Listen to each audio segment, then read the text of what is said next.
Hi guys, this is a presentation about the dangers of dopamine abuse, which is what happens when you're watching a lot of pornography or even the social media feeds where you're doing what are known as basically the short view videos.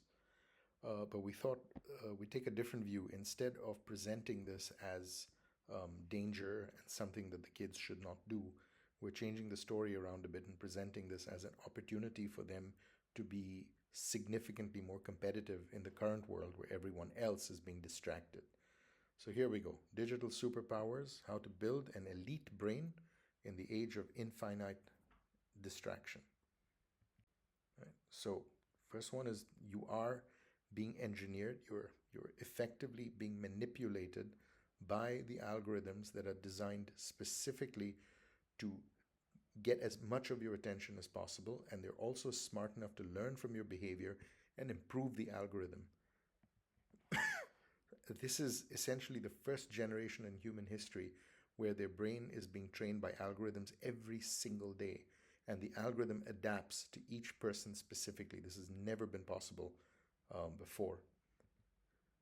So start off by asking people the following questions, right? As a raise of hands, how many of you check your phone within 5 minutes of waking up? I know actually I do. Scroll when you're bored. This is a problem even adults have, me included, stopping at a traffic light for 3 minutes and you want to look at something. And you've watched short videos longer than you planned. You were expecting to just do 15 minutes and suddenly a whole hour goes by. So this gets them into understanding that this is happening to everyone. But the important message is this is not a weakness on your side. This is essentially by design. It's aimed to do this for you. You are specifically being programmed. So let's try a quick experiment. Ask the kids to close their eyes. No talking, no moving. Don't tell them how long. And let them keep their eyes closed. Wait for about 15 or 20 seconds. And then ask them to open their eyes and ask the following questions. Did your mind wander? Did it feel uncomfortable? And did you want some form of stimulation? Did you miss the fact that you didn't have stimulation for almost 20, 30 seconds? And most kids will, if they're honest, will tell you yes, they had some or all of these issues. Well, the point is the discomfort that they're feeling is actually a muscle that most people never train. And that's what you want to point out to them. Most people aren't being trained to handle boredom or to handle the lack of stimulation in a world where you can get stimulation, at the click of a button. So let's talk about dopamine. Dopamine is a motivation engine. It is not, as most people mistakenly believe, a pleasure hormone. It isn't. It's the one that pushes you and drives you towards it. So dopamine is not for pleasure. It essentially drives anticipation. It drives desire. It also helps you focus, and it's very important for learning. When you watch short videos or you watch pornography, what you're essentially doing is you're creating a very fast novelty. You're getting those dopamine hits very, very quickly. Um, while the reward is unpredictable, it's the high intensity stimulation is what starts to rewire your brains. Now, all of this information comes from a phenomenal book called Dopamine Nation.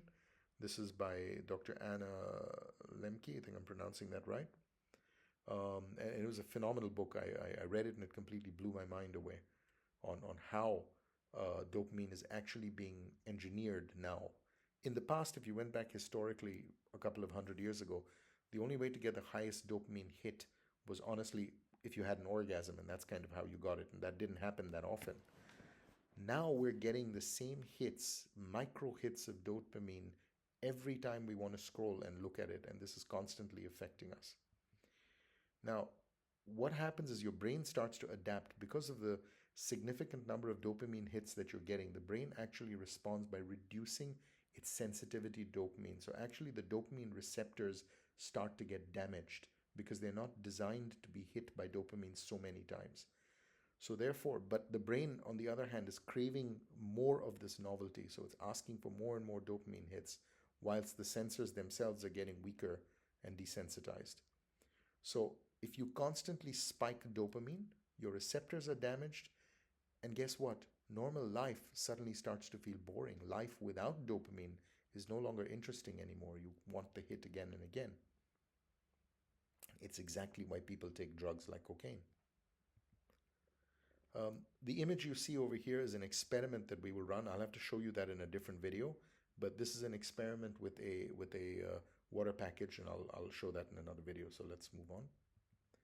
The next one talks about, so what happens when you're watching fast content, which is the 15-20 second videos that you're constantly scrolling through. So here's what happens. Every swipe, because when do you swipe? You swipe when you're bored with it or it's gotten over, and then you go to the next one, and this is boring, and you swipe to the next one, and you swipe to the next one. But every time you're swiping, what you're teaching your brain is that, look, if it's boring, move to the next one, right? Don't waste time, get the next dopamine hit. The problem is this habit then transfers to your homework, to how you read books, to the relationships you have, to the conversations you have. If you feel that these relationships or these conversations are not immediately giving you a high, you're bored and you want to move on. If you can, you'd actually disconnect. And if you're forced to listen to it, you will disconnect in your head. So attention spans are dramatically dropping, as a result. So ask someone, right? Have you ever tried to study and suddenly while you're studying you feel the urge to check your phone? Just a quick check, just to take a look at it. And again, this happens to a lot of adults. It happens to me. I'm reading a document and 2 or 3 pages into the document, I want to go check my phone again. So high intensity stimulation causes the following conditions. It is rewiring your brain. So especially pornography delivers high novelty, high intensity, and endless variety. So you're continuously able to get this extreme high that you don't normally get from just scrolling on videos. The brain essentially learns that, oh wow, arousal leads to this extreme novelty, this extreme dopamine hit. So you're also now being pushed into that. And the impact that it has on you is, number one, desensitization. As we said, your dopamine receptors start to they actually get damaged. It also creates unrealistic expectations. Your belief that if I get into a relationship with someone, it's going to be like this all the time. And if you're not getting this all the time, then something is wrong with the relationship. We all know where that ends up. And you're also getting conditioned towards consistent stimuli. Now, here's the thing. Anything you do repetitively rewires your brain. It's called essentially neural plasticity, right? So if you look at that, neuroplasticity is your brain rewires itself on repetition. So if you think of trying to memorize something, the first time, ask them to think of when they had to memorize a formula and the formula looked complicated. So what do? You kind of repetitively review the formula over and over again. You write it down, you remind yourself. After a while, your brain suddenly knows it. It's easy. You can remember it. That is neuroplasticity. You have rewired your brain to be able to understand that formula or that thing that you're trying to memorize. It works exactly the same way when you're rewiring your brain for these constant hits of dopamine. Your brain is now expecting, demanding, and built for that. Here's another very interesting one. Now, boredom. Boredom is actually a superpower, and this is another brilliant book called Deep Work by Dr. Cal Newport, who was a professor at MIT. Again, I've just read this recently, and again, it completely blew my mind away. So he conducted an experiment where he essentially got two groups of people. One group of people were told to just continue scrolling and watching social media feeds. And then immediately after that, were given a puzzle, and they looked at how long it took them to take the puzzle. The next group of people was told to do absolutely nothing for 30 minutes and then given the puzzle. And as you would expect, the group that had done nothing solved the puzzle a lot faster. But here's the interesting part. He reconducted those experiments, except this time the boredom was given to the people in the morning, and the people who were scrolling were also told to do this in the morning and continue the rest of the day. And the puzzle was given to them many hours later. And even then, the group that had spent the 30 minutes doing absolutely nothing did much more better at the puzzle. The implication is when you are bored, your brain is actually not receiving any stimulus. And as a result, it powers down and it goes essentially into background processing mode. So here's what's happening. Most people Don't allow that to happen. We all kill boredom instantly.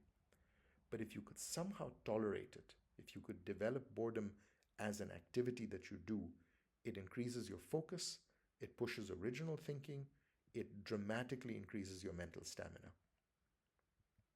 So, if you eliminate boredom, you eliminate deep thinking. So, when you stop the stimulation, what happens is the brain enters, as we said, it enters into this reflection mode. Ideas start to connect, creativity starts to emerge. Now, the important thing is to remind the kids that their peers are not doing this.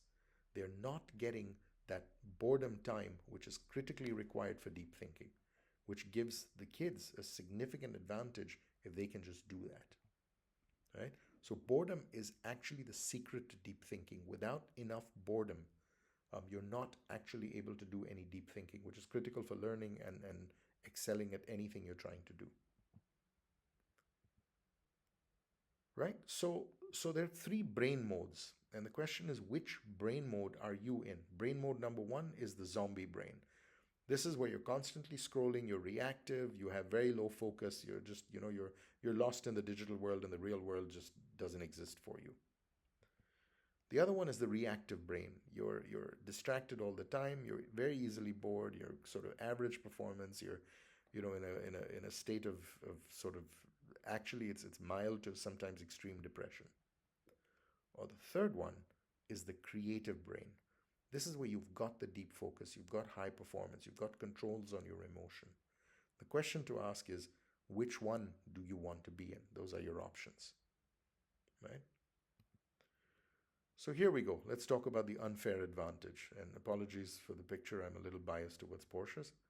But here's the secret that no one tells you.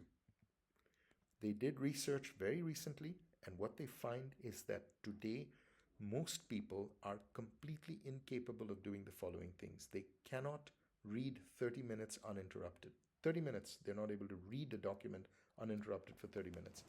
They cannot think deeply. They cannot sit with boredom. They just can't take it. Every time I look around and I see a family at a restaurant where the kid is given a device to play with so that they will keep quiet whilst the family continues to have a meal, you're looking at it and you're going, that is destruction happening at the youngest of age possible. So the way to present this to the kids is, do you see rather than accusing them, do you see your peers do this? Do you see your friends do this? Well, the more people do this, the greater advantage you end up having by not doing this. It essentially gives you the unfair advantage, right? So if you could read 30 minutes uninterrupted, if you could think deeply, if you could sit with boredom, you would dominate academically, professionally, creatively. In a distracted world, focus is absolute power. Okay, so how do you actually do this? What's the way to train yourself to build these superpowers? And again, this comes from the book Deep Work. By the way, guys, ironically, it was my son who asked me to read the book and asked me to do these things. And his push was, Dad, we're going to lose you. Otherwise, you're clearly going down the deep end on watching too much doom scrolling. So it was very interesting. Here are 5 things that you could do. One is, protect the first hour of your morning. So no digital stimulation for the first 1 hour. So what I end up doing is obviously get up, wash, shower, have some coffee, chat with the wife, do whatever you need to do for the first hour. Don't look at the phone. The second thing is turn off all non-essential notifications on your phone. Every app that you download insists you put on notifications, and most of the time we do it without even thinking, and you're getting, bings and bongs and beeps and whatever throughout the day. Turn them off. 9 out of 10, you don't need them. Pick the one desperate one that you absolutely need. Otherwise, turn the rest of them off. So you go to them when you need them and not the other way around. Schedule in 25-minute focus blocks. So this is 25 minutes where you're saying, no interruption. I'm going to focus on one task and one task alone. And you're kind of really building your focus muscle by doing that. And on the back of that also, you need to then put in at least 1 hour where it's basically, for want of a better word, they call it the boredom session. But 1 hour where you get no digital stimulation at all. And my preferred use of that hour is where I get to pray the rosary and I pray. All that is beautiful, spending time, at the adoration chapel, whatever it is, but it's 1 hour where you have absolutely no digital stimulation coming through at all. And finally, replace all the screen dopamine time. So the dopamine that you're getting from the screen hits, replace them with dopamine that is more in the real world. So you're either cycling or exercising or painting or learning to play a musical instrument or something like that, because that gives you, yes, it still gives you the dopamine, but you work towards it and you don't get it on demand with doing no work at all. So it's a healthier way to get this stuff done. And on a side note, I think would be interesting to point out to the children, isn't it amazing that is when God tells you in the Bible, when you look at pornography as an example, when God tells you that lust is a evil, it's a sin, your body actually gets hurt when you do that. I mean, it's the same God who's designed your body as well.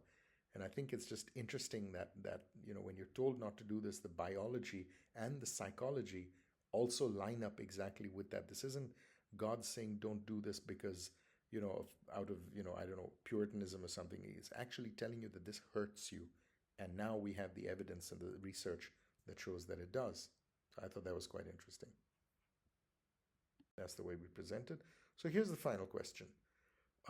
This is the question that pretty much decides, your future. Your brain is going to get trained one way or the other. Whether you like it or not, it is definitely going to be trained. The question is, do you want to let the algorithm train your brain, or do you want to train the brain yourself? Those are pretty much what decides how you succeed. Right? In today's world, the real superpower is not using technology, it's mastering technology. And I can tell you, tech is no longer the advantage it was. The speed at which we're able to build things right now is no longer the competitive advantage. The competitive advantage is having control over it rather than giving it control over you. Right? And the last page, these are all of the resources, etc., that were used to come up with this presentation. They're welcome to go and look at it and validate everything that's been said, but that's pretty much the presentation. Thank you very much.